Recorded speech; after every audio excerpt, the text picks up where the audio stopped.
Gentlemen, what if I tell you that there's one question most men will never ask a woman?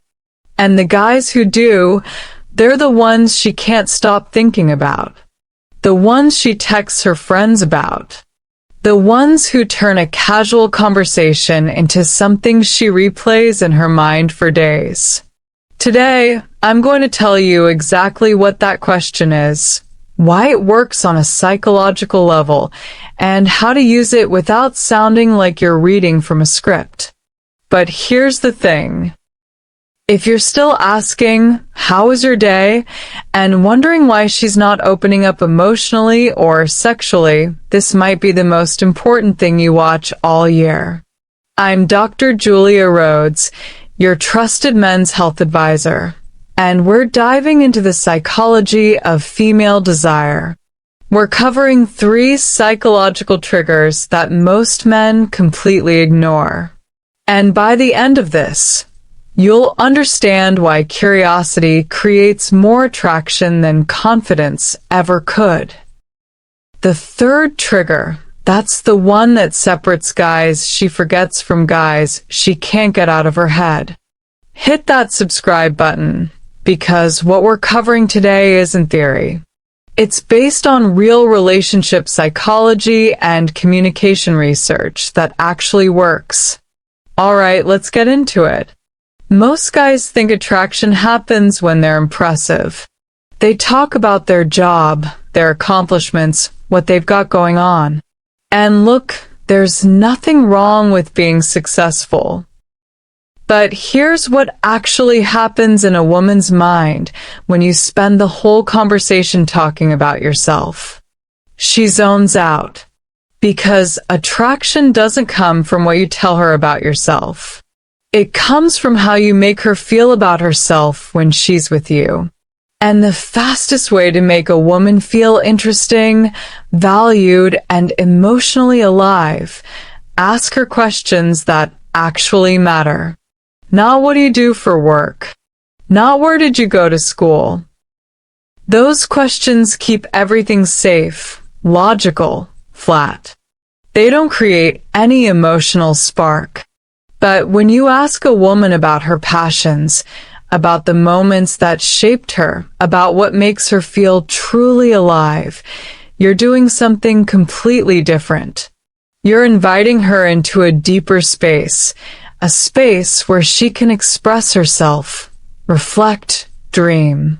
And when a woman feels understood, that's when desire starts to build. Now, here's where most guys mess this up.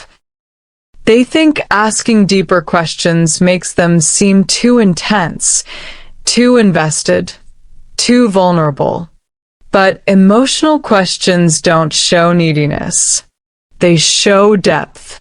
They prove you're not afraid of real connection. And honestly, that's what separates you from every other guy who's just trying to impress her. The second thing you need to understand is this. Women don't open their bodies where they can't open their hearts. I know that makes a lot of guys uncomfortable because we've been taught that attraction is about charm, bravado, maybe some physical touch. But real intimacy, it begins with emotional safety. Emotional safety doesn't mean you agree with everything she says.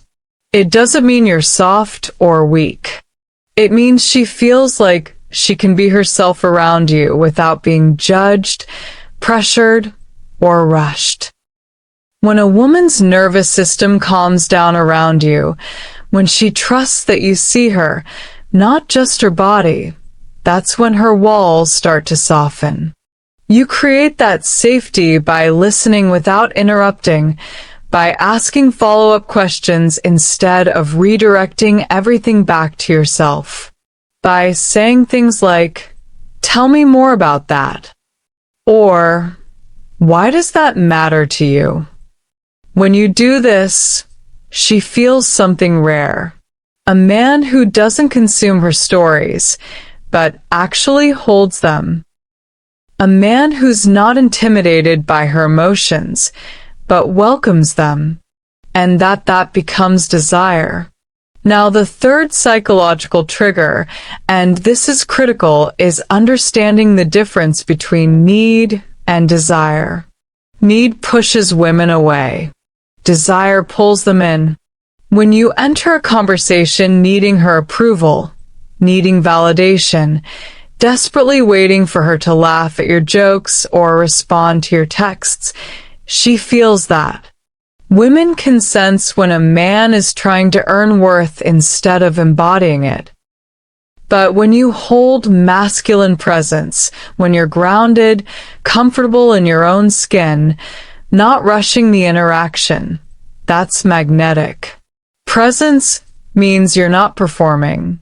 You're not auditioning for her attention. You're simply there, fully there, listening without planning what to say next. You let silence breathe. You don't panic when she tests you. You stay rooted in yourself even when she's emotional. And that steadiness, that's what makes her feel safe enough to surrender into her feminine energy. Here's the thing. When you stop needing her approval, she starts desiring yours. When you're not in a hurry for her body, she naturally wants to move closer. Because the feminine opens when it feels chosen, not consumed. Now, I know what some of you are thinking. Okay, this all sounds great, but what do I actually ask? That's why I put together the complete guide in my free weekly newsletter. Join my free newsletter every week. Real strategies that transform intimacy. Links in the description and pinned in the comments. These aren't surface-level questions. These are conversation starters that create emotional intimacy, build sexual tension, and help you understand what she genuinely desires without any awkwardness. These questions tap into emotional connection, past experiences, fantasies, and what makes her feel wanted. So, here's what I want you to remember. Attraction isn't about being perfect or having all the right answers. It's about being curious enough to ask questions that touch her inner world. It's about creating emotional safety through consistency and grounded presence.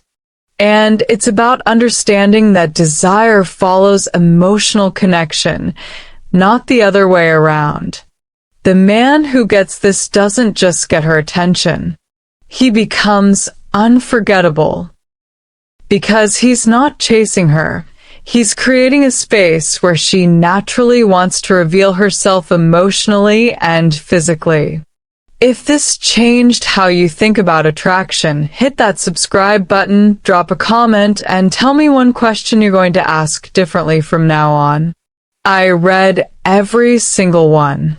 This is Dr. Julia Rhodes. See you on the next one.